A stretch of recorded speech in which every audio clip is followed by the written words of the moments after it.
Hello and welcome to the Cardiff Central podcast. The Blue and Blacks lifted the coveted United Rugby Championship Welsh Shield Hubcap and remain in the top eight contention with a bonus point win over the Ospreys at Judgement Day. We'll be discussing the hard work Cardiff made of it, whether Alex Mann's edge is a net positive or negative, and the general beauty of Gabe Hamer-Webb. Elsewhere, the Rags confirmed top spot in Super Rugby Cymru with a try bonus point away at Pontypool. Josh Adams has signed a new deal. There's rumours of Jockey becoming Wales' assistant coach, and we look ahead to Munster this Friday.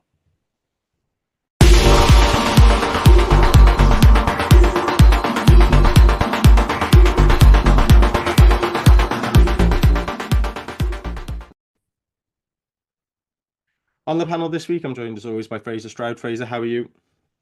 Not bad as always, yeah. Not Good bad. stuff. Joining us this week, Harley Worthy. Harley, how are you? Yeah, I'm good, thanks. I'm enjoying my semi-retirement from the pod.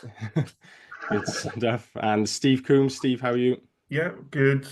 Still on the upward curve after a couple of weeks ago and enjoying being the podcast super sub. Yeah, a late change in the lineup there, so thank you for stepping in. We'll start this week at the Principality Stadium on Saturday, Judgement Day, where Cardiff beat the Ospreys 36-19. A couple of three-word reviews after what was a breathless afternoon on social media. Got Andrew who says Welsh Shield champions. Ben says unbelievable effort, lads. Andy said attitude, attitude, attitude. And Reese, turmoil to redemption. Fraser, coming to you first for general thoughts on a game that we did kind of just about crept over the line despite a healthy scoreline in the end. Yeah, it was an odd one. I mean, I think in the first half we were brilliant. I thought we defended excellently throughout the game, but I think we had great defense. Our line-out defense was really good. Scrum was solid, and I think generally we kind of actually had the upper hand on the scrum throughout the game, which was a bit of a turn up. I think we were a nightmare at the breakdown as well. I think Alex Mann, we'll obviously talk about it a bit more later. He was an absolute pest. Always competing, like disrupting ball. Josh Adams had some really good turnovers as well. And I think we just soaked up their attack. And it wasn't really that much of, obviously they scored that try, Jack Moore, that burst, which was quite nice. But other than that, we seemed pretty comfortable in the first half. And then our attack was just so slick. It was superb. Like, obviously we got, I think it was 4 out of 5 22 entries were a try, and it should have, well, it could have been 5 out of 5 if there wasn't that croc roll that disallowed the final try. But they were just such brilliant tries. The third one in particular, with Teddy Williams with those incredible hands to set free Sheedy, and Sheedy with that dummy, and then the pop pass to Donald to score that try. And obviously shout out to David Homer scoring a hat trick and obviously looking beautiful. But yeah, we were brilliant there. And the fourth try was also brilliant with the Ben Thomas cross kick ending it as well. We just managed to get on the outside really slickly, and then the other tries were like good grunt forward work. The second half was obviously slightly different. I think our defense was still pretty good, and we were really physical in the tackle, like driving back players. But I think maybe the subs they brought on in the pack, like Garen Phillips, I think he was really good, and Will Spencer, another one who came on, seemed to kind of maybe turn the tide a bit, and we given away a lot of silly penalties and just compounding errors a little bit, which obviously meant they got those 2 tries to kind of get back in the game. And then there was that. I was worried at that point. I think it was it was getting really squeaky bum time, and then they gave away that penalty on the 77 minutes. Was it? I've forgotten what it was for. It was like someone is in front of the runner, like Kieran Williams ran past the player. That was massive because it really did feel like there were gaps opening, and we were like kind of falling apart a bit, looking tired. They looked energized, but that penalty kind of alleviated everything. We obviously scored off that, got that penalty try, which was really well done, good more work. And then the final try was superb. Again, Teddy Williams, beautiful hands, and Thomas Young doing what he does, and Gabe Hamer-Webb getting his hat trick. But I think overall I was pleased with the performance. I think it was more positives than negatives for sure. Obviously we won, but like I think we shouldn't have let it get to that point where we almost lose. It didn't feel like Ospreys had made us get to that point. And I just thought there was some brilliant individual performances across the board. Like Sheedy had a great game. Teddy obviously was brilliant. Man, Hamer Webb, Faletau, Adams, there were just like quite a few really impressive performances. So at the end, despite the worry, I was actually pretty, yeah, really happy about that performance. I was quite impressed. Harley, Fraser mentioned there sort of the impact of the Ospreys bench, and they were certainly on top for that third quarter of the game. But from a Cardiff point of view, like we sort of made hard work of that ourselves as well, didn't we? Yeah, I think so. I mean, I think a couple of things is, so one thing it was picked up in commentary as well is the way we were defending most of the way up the pitch was we had quite a heavy backfield. So we were actually inviting the Ospreys to make breaks through. Despite that, I think they didn't really trouble us that much. Yes, they scored two quite like the Kieran Williams break and Jack Morgan goes over. You know, that's sort of a freak one. But the Will Spencer try was literally a comedy of errors, and I think we got beaten more because the ball started doing weird, and the Ospreys players kept dropping the ball, but it somehow kept going backwards, and it was more Keystone Cops thing. I was just thinking, there's no, like it's got to be a knock-on call here somewhere. Like, there's no way this ball's going backwards so many times. And they just kept dropping the ball, and you're just like, it's like, and then as soon as they got to our line, if they tried doing anything, I felt quite comfortable. I think we always seem to have a bit of disjointedness, particularly in that last thing. But the important thing was those last 2 minutes. The last 2 minutes, which is where we were losing games last year, we got two quick tries, that penalty try and the Gabe Haberman breakaway, which I think, I'll be honest, I had to go back and rewatch it a couple of times because I couldn't work out how he got the ball to score and gone all the way through. It was like, what? It was a cracking try, that one.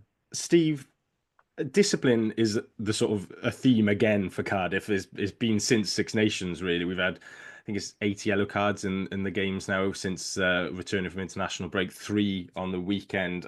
There was probably, I think it's 17 penalties conceded according to the URC website. I'll be honest, it felt like more than that on the afternoon. Yeah. Ben Connor had a very busy sort of first Welsh derby. What can we do to break this mold of sort of being constantly on the wrong side of the referee?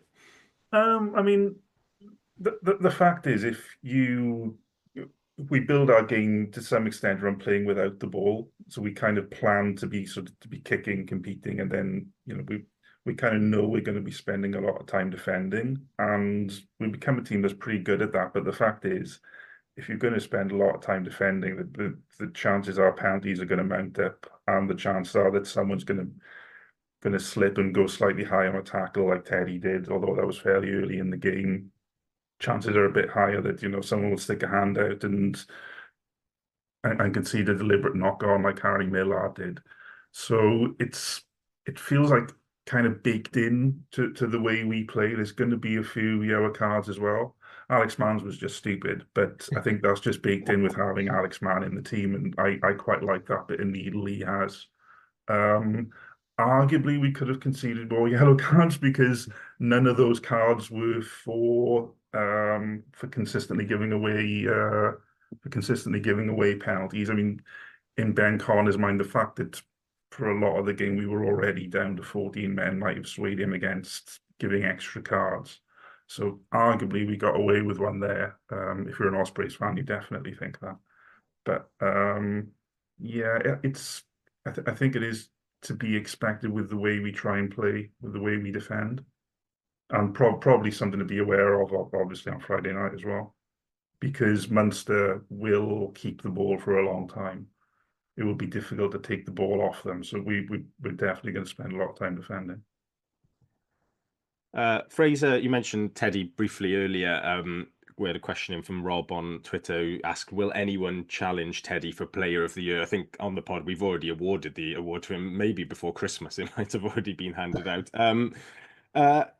Like as Steve mentioned there, if we're going to give away a lot of penalties, that sort of comes with a lot of set pieces then as well. But for the second time in the season, it felt like we dominated the maul area against the Ospreys, something we haven't done. Teddy doing it without Josh McNally on Saturday as well, with McNally playing for the RAF. Is he like properly stepping up to marshal that pack now, taken over from McNally in that leadership role and ready so that we're not so downhearted when somebody like Josh is missing? Yeah, I think so. I mean, this really proved it, didn't they? Because obviously Josh McNally hasn't missed many games this season, and Ben Dollar's pretty capable replacement. And I think Teddy really just stepped up his. I mean, he's been brilliant all season. He seems to have got better as the season's gone on, game after game, like with experience and obviously spending time in a Wales camp. And he's just his skill set is unbelievable. Like his handling, like let alone his work, the bread and butter of what he does. So like the maul defense and his just working the scrum and all that kind of stuff is really impressive. And you throw on top of that the like flair kind of like Brazilian football style hand, just like really impressive like pieces of play, footballing skills. So I think he's really this year has been like as you might kind of mentioned, almost definitely player of the year. But like he's really kind of shone and built and improved over the season. It hasn't just been like the same standard. He's been getting better and better, and I'm excited to see him. Well, the rest of the season, obviously, we're still in the URC. We still could get the playoffs, so like continue to build on that, and then next season, um, fully own that. Being a really key player in our squad, and like moving forward, he's going to be so important for us for sure. Harley Alex Mann had sort of a very much a pros and cons day. Top tackle with 21, scored 2 tries. There was a turnover and a line-out steal. He also then gets a yellow card, as Steve mentioned, for what was a particularly needless late shoulder on Ruben Morgan-Williams, and was the reason that Talupe Faletau's try gets chalked off as well for the croc roll. How much do we enjoy the sort of edge that he brings, and how much does he need to be told to calm down, or do we just need to wait for him to get more experience to sort of know where that line is? I think maybe sort of like say like dial it back 5-10%, and until you know when you can go in and put those dirty shots in. I mean, the thing is, one thing we've all individually been said amongst our friends as Cardiff fans is we need more bastards in the pack. Alex Mann is doing his best to be that bastard, and I love him for it. He is a prick, in the best possible way. He's becoming the sort of player opposition fans hate. And that's what we've been missing. We need that guy where opposition fans just go, I can't stand that bastard in your team. Think about some of the most hated players, right? Dan Bigger, Johnny Sexton, Peter O'Mahony, Richie McCaw, right? They're all bastards. They are all bastards, and they rile up the opposition fans. And you need players like that. I think for a Pat that we're accused of being too nice, we can't then complain when someone's being a bit too far the other way. Speaking of like sort of team, like player of the year contenders, for me, Josh McNally almost gets a sort of honourable mention there. Although I did just have a look, and he is still top for penalties conceded in the league with 18. He's outshining the likes of Tame Plumtree and Reece Littrick, which are all. I mean, I imagine Littrick's are almost all scrum penalties / the odd time then when a prop gets caught offside, as will always happen 2-3 times a game. But I love Alex Mann. I'm genuinely so happy with him. Steve, the other sort of standout story for individually was Gabe Hamer-Webb and his hat trick. We had a 3-word review from Reese, and I think Harley said the same thing. Their 3 words were Gabe Hamer-Webb, which sort of fits quite nicely, really. But it's quite nice to see a player who hasn't. Or like he's not nailed on for the team every week. He's sort of flicking around between the right and the left wing, but it's quite nice to see a player who obviously is a hard worker get his rewards on a big stage like that. Yeah, I was thinking earlier that whoever wears number 11 for Cardiff this season tends to have a really good game. So if you think back to the start of the season, it was Ewan Stevens who, before his injury, was man of the match against Ulster. Tom Bowen was playing 11, kind of exceeded all expectations. Harry Millard suddenly became a try-scoring machine playing number 11. Now Hamer-Webb's moved across to 11 and he's man of the match and got a hat-trick. So I don't know if it's just because he's wearing 11, but he's probably benefited from having a run of games. Seems to have become more and more influential every week. I mean, I think you'd have start of the season, he probably would have assumed he'd be at the back of the queue in terms of the numerous winger options we've got. But yeah, coming to the end of the season, he's suddenly looking like a player who's very, very difficult to drop, which you wouldn't have said a few weeks ago. took his tries really well. He looks strong, but I think he's also stronger than he looks, if you see what I mean. He ticks a lot of boxes and probably is an outsider for the Japan tour. Yeah, it'd be interesting to see who makes it. I did enjoy the second try where he goes on the back of the Donald pass and he gets the ankle tap. I think it's a Jack Welsh who ankle taps him, and Yeah. I do wonder if that's actually a downside though to his sort of running style where he flicks his ankles out really far at the back, makes him absolute prime candidate for the ankle tap. But with Gabe, I just wanted to read his sister, all of his family were at the game. There was a nice moment where he went over and presented his man of the match medal to his mum afterwards. His sister posted a video on Instagram of that with the caption, 6 years ago, we lost our dad suddenly to a heart attack. This year, we lost our oldest brother to addiction. Today, my little brother had the best game of his life, and no matter how small our family feels, he made everyone so proud for never giving up on his dreams, which, we don't always see what's happening off the pitch with rugby players, and obviously he's had to overcome a lot this year, so it's nice to see him thriving on the weekend. Any more in relation to the Ospreys game? It was nice to see Sheedy give the kicking to Ben Thomas, even if he did miss the first one. But it was nice to sort of see that sort of look in, being able to admit to himself, look, I just haven't got it in for me today. Ben, you take over. Yeah, that's something we've been calling for a while. Is instead of Sheedy getting into his own head, which he can do, and it affects his play. Then, you just sort of now I'm going to focus on playing well, which I thought he did. The most, I thought Sheedy had a great game, and that first conversion was really nice, and then the second one went right, and you just went, well, all right, that one was right on the touchline, and it's sort of not quite his right foot. But I mean, it was funny on the group chat of he missed that first one. It's like, right, give this kick into Ben Thomas, then Ben Thomas missed it, quick, get Dan's doppelganger on. Yeah, I think Sheedy's taken a little bit too much stick from fans. I mean, the goal kicking has been an issue, but I think you saw the really good sides of his game on the weekend as well. Times passes beautifully. But the other player I think needs a bit of recognition after the weekend is Ben Donnell, because he's a player who I think he's a classic underrated type player and probably has been helped by the injuries he's had, but I think he's kind of evolving into a very, very useful player. I mean, after Alex Mann, he was top tackler on the weekend, even though I think he was only on for about 60 minutes. And of course, he went through that gap, put Hamer Webb in for a try. I mean, if Josh McNally's putting in that performance, you'd probably say, oh, it's another example of how good Josh McNally's been for us. So I think bearing Josh McNally's advanced age in mind and the fact that he's had an absolute battering this season, it could be that Donnell ends up being the long-term second row partner for Teddy. And that answers for this week, Gareth on Twitter, who sends in every week what's happening with second rows going forward. That's a little answer for that. We'll have a look at squad building probably in the next 2 weeks now.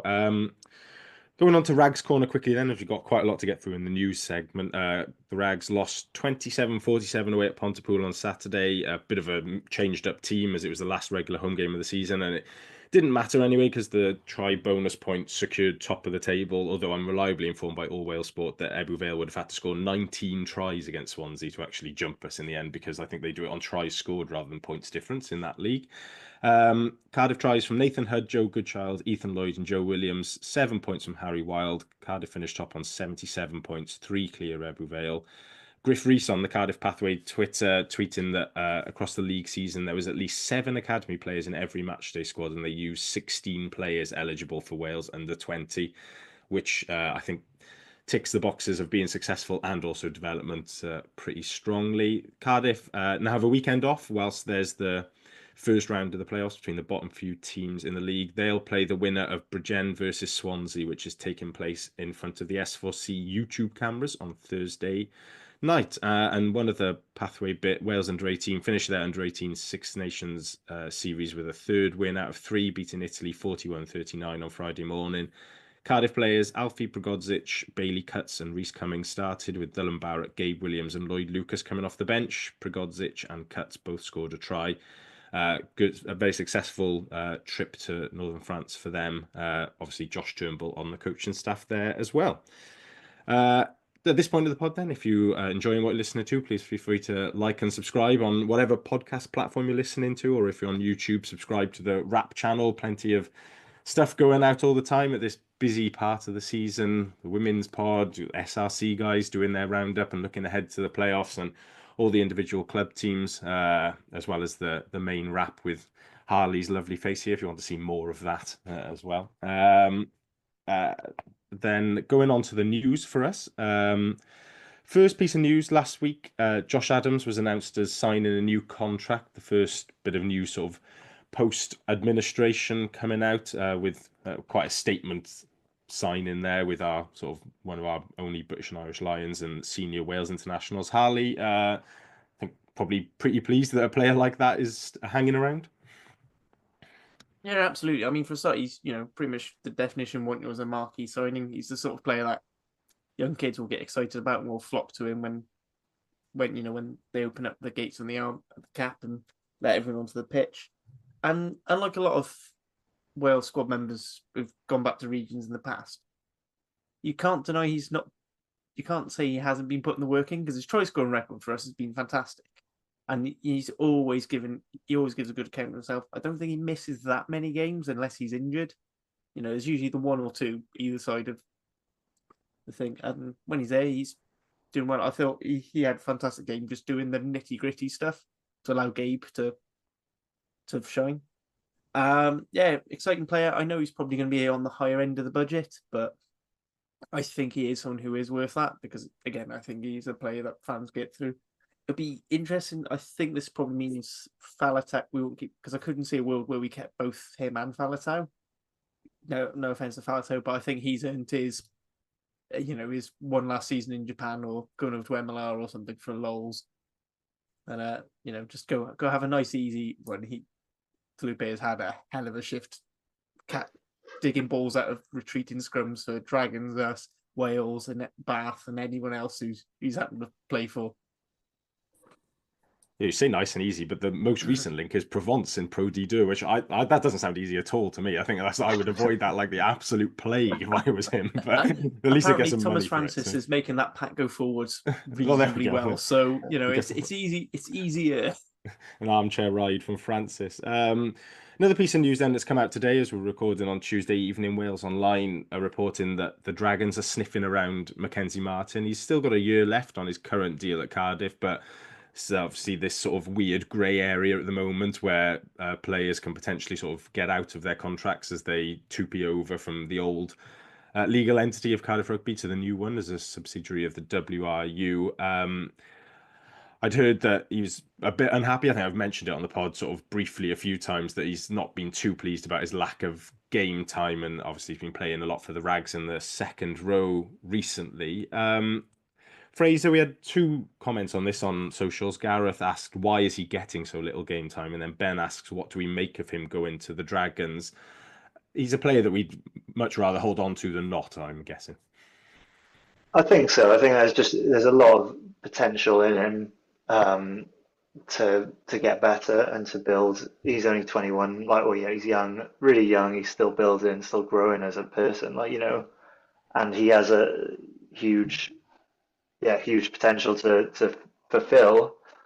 It's obviously a shame, but if he's discontented, or if there's issues around him being at Cardiff, then you don't want to keep people for no reason. You don't want to force them to be at a place they don't want to be. That's obviously not good. I'd like to see him stay and be coached and given maybe some personal development and helps through if he's not happy about not playing, or he's a bit sick of being in the Rags, that kind of mentality coaching and discussing about what he wants to do in the future, how he gets there. Because obviously, he's young, he might be a bit hot-headed, but he's the kind of player that Cardiff want to build on. He's cropped, he's got Wales caps. I guess he might feel a bit that he played for Wales 2 years ago, and now I'm playing for the Rags, and I can see why he might be a bit annoyed about that. But I think if he can be coached through that and made to understood where he is now, where he will be in the future, where Cardiff want him to be, I think that would be, for me, that would be a good decision. But ultimately, I just want him to do what's best for himself and his family and what he feels is good. So if he's really not fancying sticking at Cardiff, then let's not, make him stay here. But I'd want to like work with him and kind of, yeah, figure out a plan moving forward to help him kind of reintegrate and feel better about where he is at the moment and where he will be.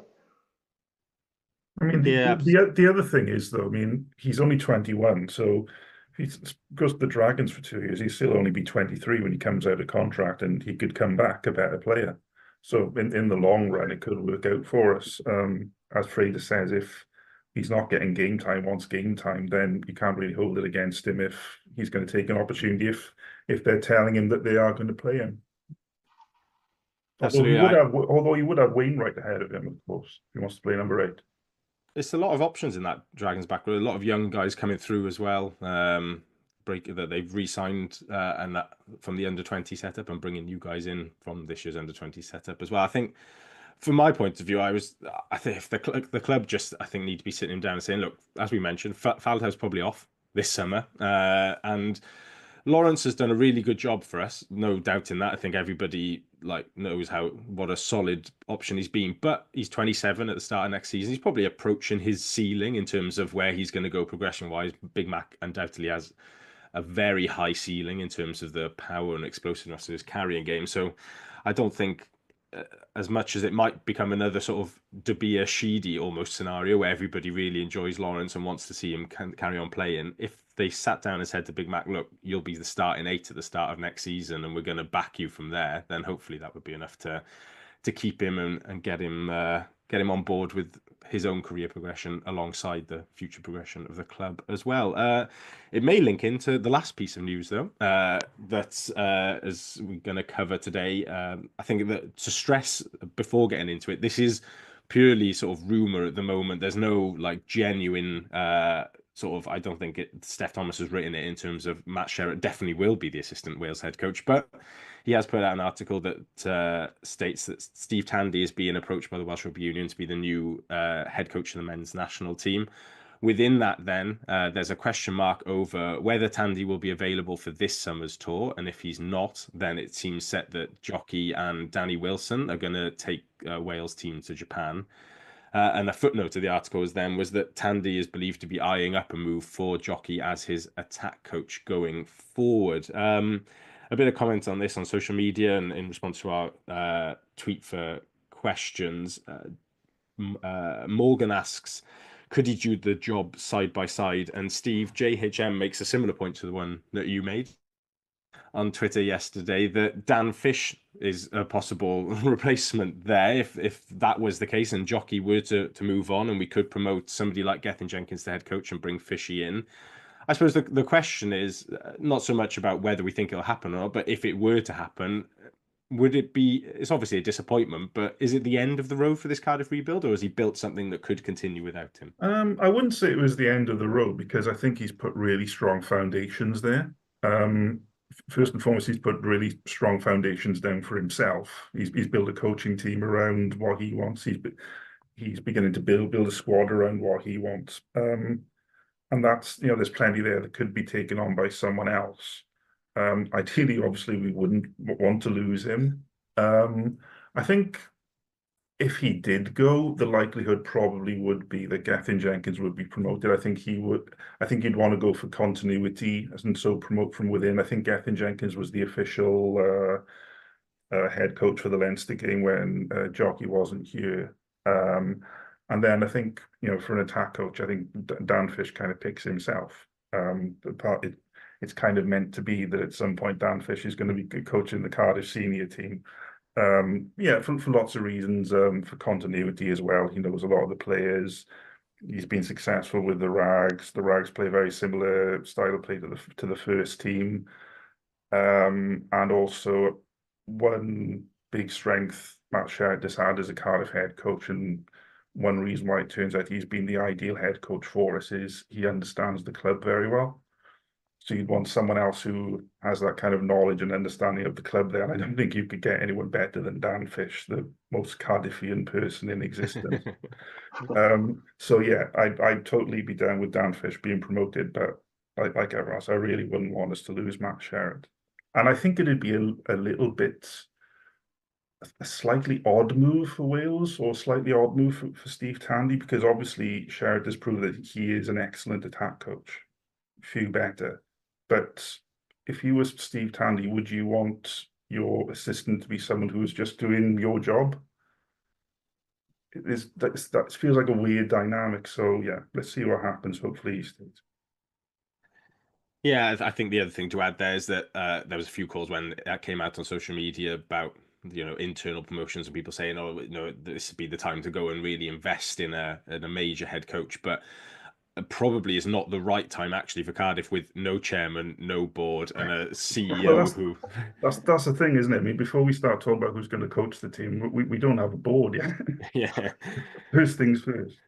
Yeah, so I suspect even if it's just for a year, perhaps, and they see how it goes with Gethin or promoting Fishy or something along those lines before bringing something else in. But yeah, obviously, first preference I think for all of us involved is that Jockey stays very much where he is going into next season. Right, final part of the podcast then. We'll look ahead to Friday night's game, last home game of the regular season for Cardiff, taking on Munster at the Arms Park, 7:35 kickoff. I'm not even going to advertise the television this week because everyone should be there, I've decided, with no watching on telly. Munster are currently 7th on 40 points, just behind Cardiff, who are 6th on 41. They lost at home 13-16 to the Bulls on the weekend, a late penalty, consigning them to what was a 4th defeat in their last 6 games in all competitions, including getting knocked out of the Champions Cup against Bordeaux. They've released their team news already. So they've lost tight end prop Oliega to a HIA. Ahead of that game against Bulls, they had Peter Omani and Craig Casey withdraw very late on. Omani is still doubtful with a hamstring injury, but Casey will be available, having just been ill. Other doubtful players who may be available this week, they're deciding later in the week if they're going to be fit or not. Gavin Coombs and Calvin Nash have had ankle problems. John Hodnett has had a toe injury.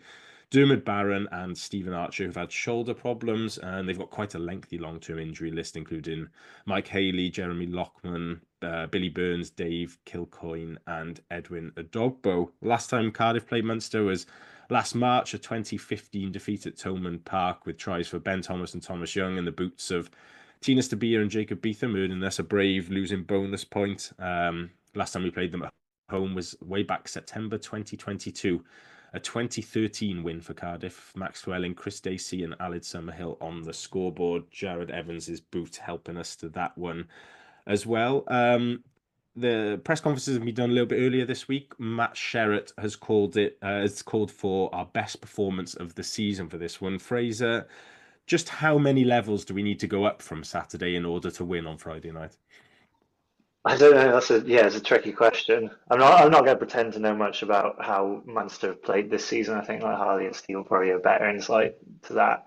But I would say, I mean, we did show some brilliant play against the Ospreys, and our attack was superb. Obviously, Munster are going to, I think Stevie mentioned, they're going to hold the ball quite a lot, keep possession quite a lot, and they're probably going to be more effective in attack than Ospreys were, because Ospreys seem to run from deep on every play, like their backline's mad. Anyway, so yeah, I think we're going to have to be maybe like try to get a bit more possession, because I feel like if we do the same thing and allow them to have the ball for the amount of time that Ospreys had the ball, the thing that happened in the second half, given where there's penalties and kind of losing a bit of control and then getting points, could easily happen again, as Munster are a better team than the Ospreys, all due respect to the Ospreys. But I do think we're at home, it's our last home game. Yeah, if the cap really packed out and we can kind of build on what we did against the Ospreys in terms of our pack was really solid, our defence was brilliant, some more of that defence, like really physical in Munster's face, get the crowd behind you with some like big hits, and then our attack, as it's been quite a lot of the season, is efficient. And if we can take the opportunities and have a similar hit rate to 4 out of 4 in the getting a try in the 22 or something along those lines, and just being really efficient and effective in that sense, I think we've definitely got a chance. But definitely we need to raise our game another level and maybe be a bit more conscious of how much possession we're giving away and where we're playing or allowing them to play, I think. Harley, I don't know how closely you followed Munster this season. I don't think many Cardiff fans would have predicted that we'd be a point above them at this point of the campaign. They seem to be in a constant sort of state of off-field turmoil almost there, Munster, in their bid to sort of catch up with Leinster. But what are we making of Munster this season? It's quite hard to know what to make of them because you never know which team's going to be fit. Like, is it literally going to be the bare ass bones of whoever's left, or is it the island quality players? You know, their line out and scrum from week to week is somehow less consistent than ours. So I've no idea if we're going to be going up against, you know, the full wrath of Peter O'Mahony nicking all ball, and you know we're just going to be mauled to death, or they're going to be basically trying to play fast and loose because that's all they've got. They're the players we've got left. I think losing Ollie Jaeger, likes of Ollie Jaeger and Dave Kilcoyne being out, you know, those are some very key props to them. So I think there's an area for us to target. Weirdly, never thought I'd ever say that Cardiff should target the scrum, but it is. I think the way Josh McNally and Teddy Williams run our line out in the defence, I think should cause them a few problems as well. They've sort of resorted to going very heavily to the front, whereas in past seasons it was a bit more even spread. They are trying to simplify it, but they are guilty of doing lots of movement. So, you know, they sort of go fake, double fake, triple fake, and end up going front, and the opposition just do front pod lift and nick the ball anyway. I think got to be careful. Jack Crowley is a very good fly half, despite what the Irish media are telling everyone else. He is very good, so I think we've got to be on. I think the key thing for us is we've got to take every single chance. Which, when we've played well this season, we have. You know, if you look, most games our points per entry is high. It's usually about a try. If not, the only reason we don't tend to get sevens is for aforementioned goal kicking issues. I think. If there's a penalty in front of the post, take it. Just grind it out.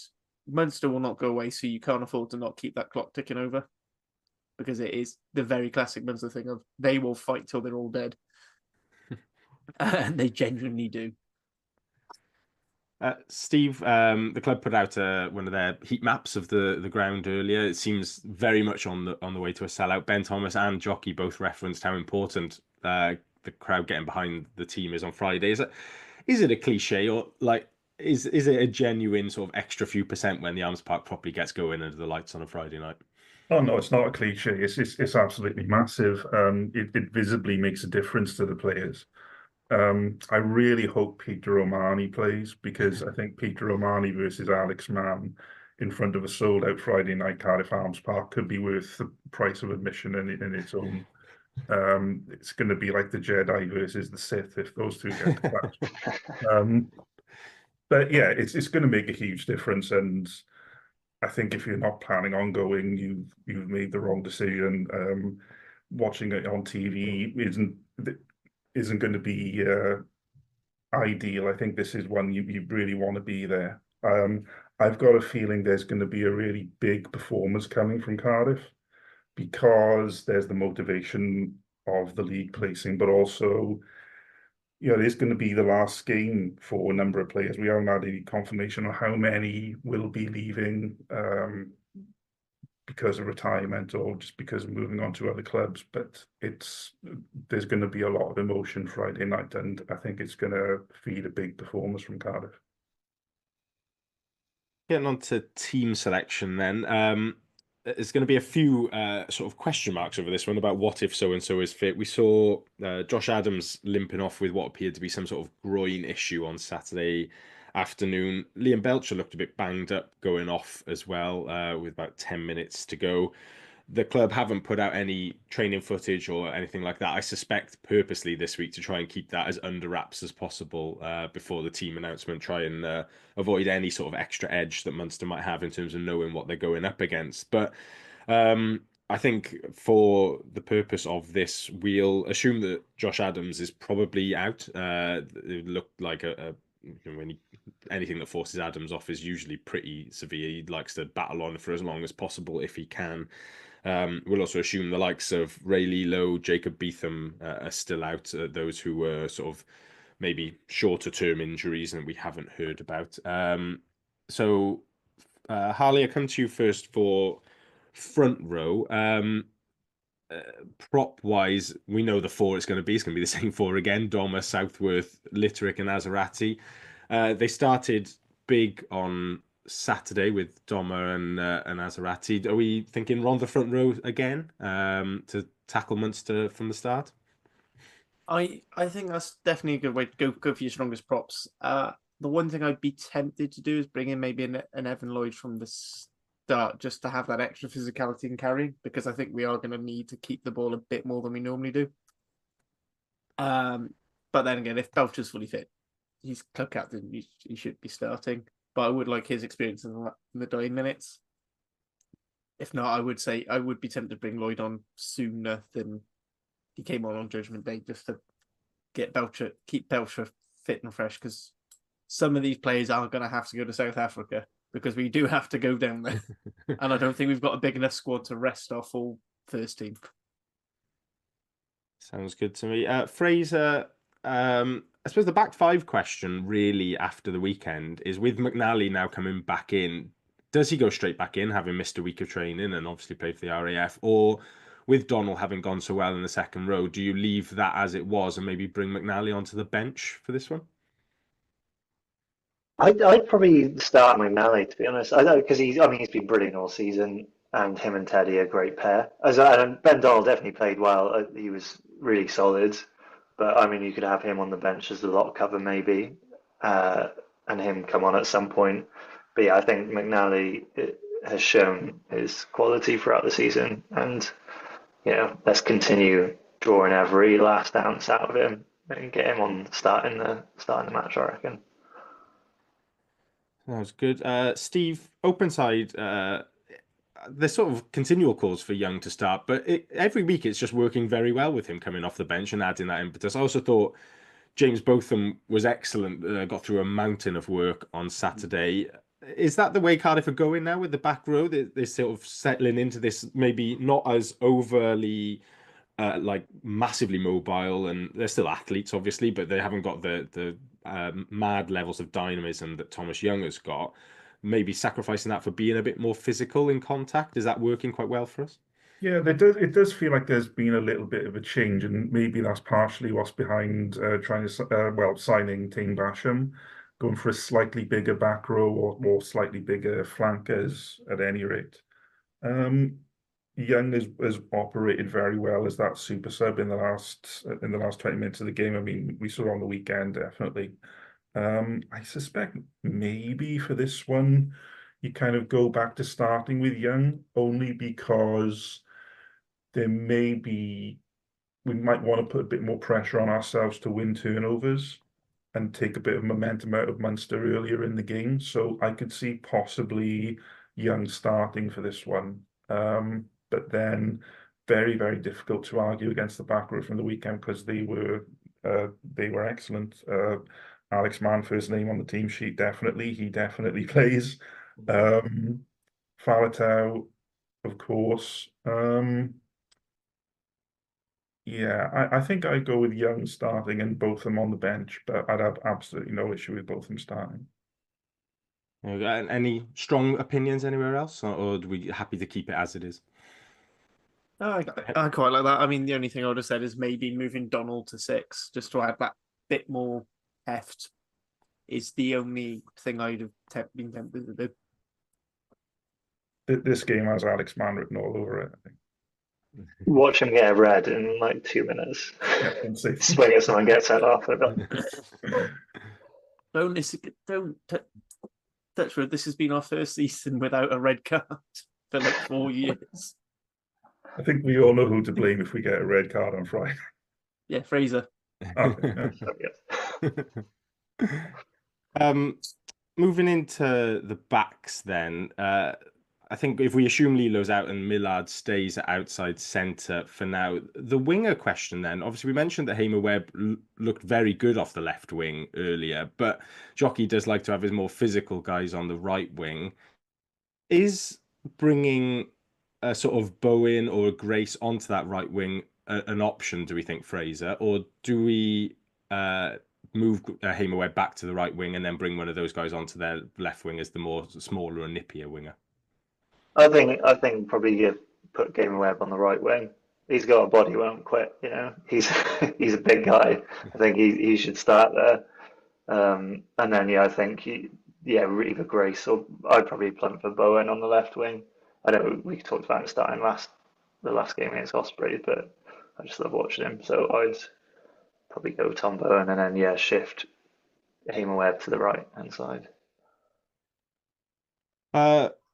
Moving on to the bench then, Harley. I think we're just a standard 6-2 team now. It feels like, really. So we've got Belcher, Southworth, and Litterick as your replacement front row. In that 19 jersey, then Thornton coming on with this sort of liner hat on, or do we put Donnell in there? So as it links in with 20 and 21, then with Lawrence and Young as well. What's the balance that we think might work best? For me, I was probably thinking of. So, did we agree on Young to start or bench? No, so I've got McNally, Teddy, Mann, Botham, and Faletau as our starting back five at the moment. So for me, I was thinking of maybe having Donnell in that 20 jersey as that second. If we decide we need a bit more, we need to change both second rows to let them fully empty themselves. It gives you that, you get that versatility there. So I'd probably go for that, and then I'd be looking at bringing Young on then, because both of them can cover. He can cover 6 and 8 with equal aplomb. So I'd be quite happy to take that sort of risk there. And then outside backs then, or just the two back options, I think it's likely to be Ali Davis again as your replacement scrum half, and Roy Jennings in his now custom 23 jersey, which doesn't allow any room for... Is there a Jogo Sheedy? Because he went off. Was that tactical, or did he have a knock? It was tactical as far as I'm aware. Okay. I think it was just felt that Ben Thomas's boot was going to give a bit more impetus at that stage of the game. But that was an interesting move because it came quite early in the game. That was a bit of a surprise that how early they went for that tactical switch, but maybe a bit of fresh legs in midfield as well.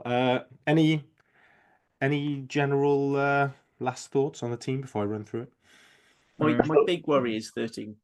If both Adams and Lilo are out, as much as I hate the concept of an Adams 30 at 13, that's basically the one place where I think we've got problems if we get an injury, particularly with 6-2. But even if we went to 5-3, I don't know how we'd plug that without basically calling Elijah Evans out for what is probably one of the biggest games we're going to have this season. Cool. Right. So the team, as we've selected it then, is from 1 to 23. Corey Domachowski, Evan Lloyd, Kieran Azarati, Josh McNally, Teddy Williams, Alex Mann, James Botham, Talupe Faletau, Johan Mulder, Callum Sheedy, Ben Thomas, Harry Millard, Tom Bowen, Gabe Hamer-Webb, Cam Winnett. Then we've got Liam Belcher, Danny Southworth, Rhys Litterick, Rory Thornton, Ben Donnell, Thomas Young, Ali Davis, and Rory Jennings. I think that's as good as we could be hoping to put out at this stage of the season. Obviously, there's some question marks around fitness of a few in there, so it may be looking a little bit different when the team comes out on Thursday lunchtime. But I think it's certainly a team that can go and get a result in front of a packed Arms Park. Any other business from anybody before we go? All good. Lovely. Well, thank you, Fraser, Harley, and Steve for joining me. We'll be back on the pod next week. We'll review the Munster game, and I suspect there might be one or two squad announcements, contracts and stuff going forward. So we'll have a look at starting our squad building for next season. Until then, get down and enjoy the game on Friday night if you can. It'd be great to have a fully sold out Arms Park for the last one of the season, and we will catch you next week.